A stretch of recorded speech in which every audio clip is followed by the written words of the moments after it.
Como fazer login no Nubank pelo computador? Vamos lá, pessoal. Vou abrir aqui um navegador, vou abrir o Google Chrome, navegador aberto. Você vai digitar aqui em cima www.nubank.com.br. Digitou, dá um enter aí no seu teclado. Você vai cair aqui no site do Nubank, pessoal.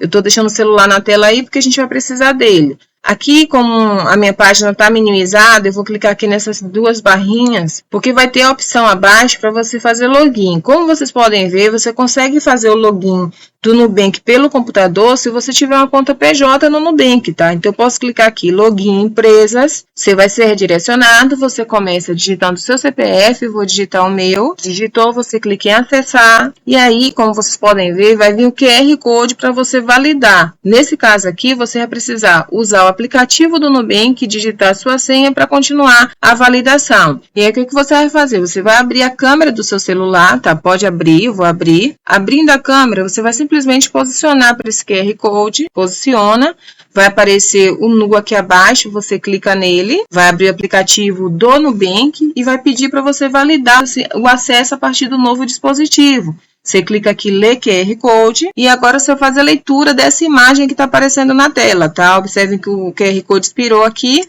Deixa eu atualizar ele, vou fazer a leitura. Agora você digita a sua senha de 4 dígitos. Digitei, processando, você espera e pronto, você acabou de fazer login aqui na sua conta do Nubank, tá bom, pessoal? Deixa eu ampliar aqui. Ampliando, tem como você acessar extrato, tudo direitinho, gestão financeira, clientes, cadastrar cliente, cobrar. É assim, espero ter ajudado. Se ajudei, não se esquece, me ajuda também. Se inscreve no canal.